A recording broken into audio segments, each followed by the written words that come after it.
नदी किनारे से राहत दो, हमारी मांगे पूरी करो। इस मंच पर तस्वीर फरमा मेरे बड़े और छोटे भाइयों और मेरी प्यारी माँ और बहनों, आप सबको तहे दिल से मुबारकबाद देना चाहता हूँ कि इस अजीम मौके पे हम लोग हमेशा एक बर्बादी के कगार पर रहे और इस मौके से इस हम लोग त्रासदी से बचने के लिए इस मंच पर सारे लोग इकट्ठे हुए हैं। आप सबको एक बार की गहराइयों से मुबारकबाद पेश करना चाहता हूँ।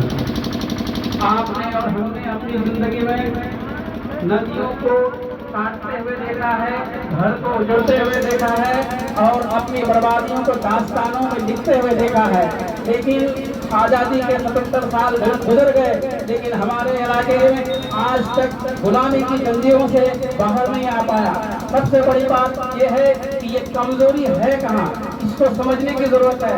हमारे पास जब वोट का मामला आता है, इलेक्शन का मामला आता है, हमारे नेता लोग हमारे पास ऐसी बातों को लेकर आते हैं कि हम उसकी बात सुनकर खुश हो जाएंगे कि वो ये काम करेंगे, लेकिन करते क्या हैं, अपने घरों को और अपने बाल बच्चों के लिए ही करते हैं, हम सबके लिए कुछ भी नहीं करते।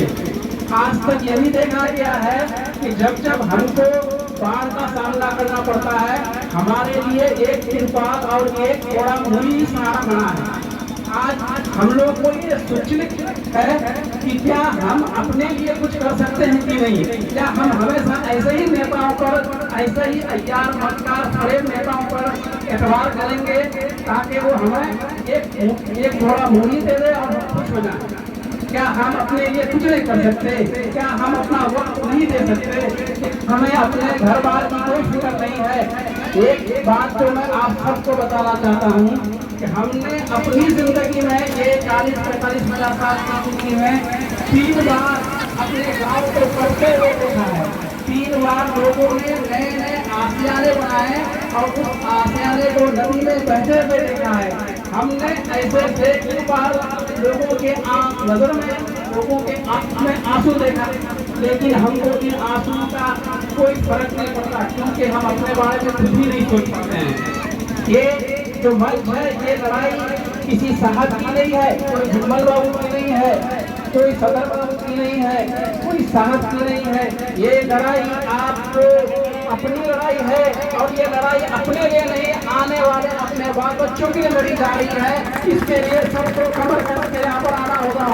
एक बात याद रखिए, आज आप एक औरत आए हैं, एक मर्द आए हैं, लेकिन इससे कुछ नहीं होने वाला। आप जब तक अपने साथ 4 औरत को नहीं लाएंगे और 4 मर्द को नहीं लाएंगे, ये भीड़ इकट्ठी नहीं हुई। इसलिए हम सबसे गुजारिश करते हैं कि आप अकेले मत आइए। और ये बात क्यों लोग कह रहे हैं कि हमें आने के लिए कोई सहारा चाहिए, ये सहारे की लड़ाई नहीं है, ये खुद अपने पैर पे खड़ा होने की लड़ाई है। अगर अपने पैर पे खड़ा होना चाहते हैं, आपको अपनी कुर्बानी देनी पड़ेगी, चाहे इसके लिए आपको जो करना पड़े। और एक दिन से ये मामला हल नहीं होगा।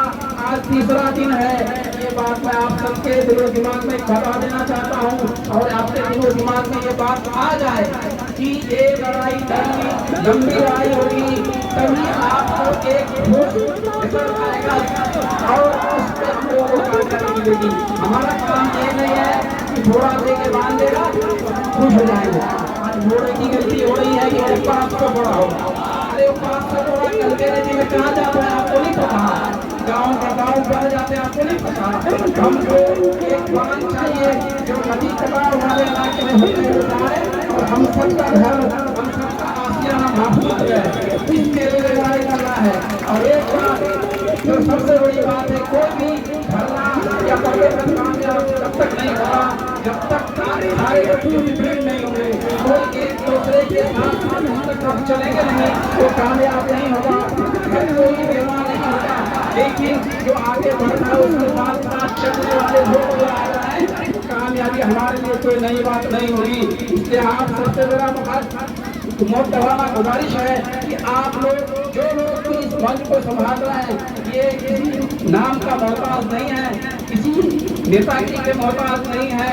इनके साथ साथ अगर आप सारे लोग साथ दे देंगे, साथ बैठ जाएंगे, तो ये मेरा दावा है कि आप एक नबी पहुंच सकते हैं और हम सबका काम आराम से हो सकता है। आज हमारे विधायकगण हैं, हमारे MP साहब हैं, हाँ ये अलग बात है कि उनकी कानून तक हमारी आवाज नहीं जा रही है। हमारा प्रशासन है, हो सकता है कि हमारी आवाज उन तक नहीं पहुंच रही है, लेकिन अगर आप मजबूत होकर यहाँ बैठेंगे तो उन्हें क्या, उनके बाप को भी यहाँ तक आना पड़ेगा और आपकी बात को सुननी पड़ेगी उसे, और आपकी बात को माननी पड़ेगी।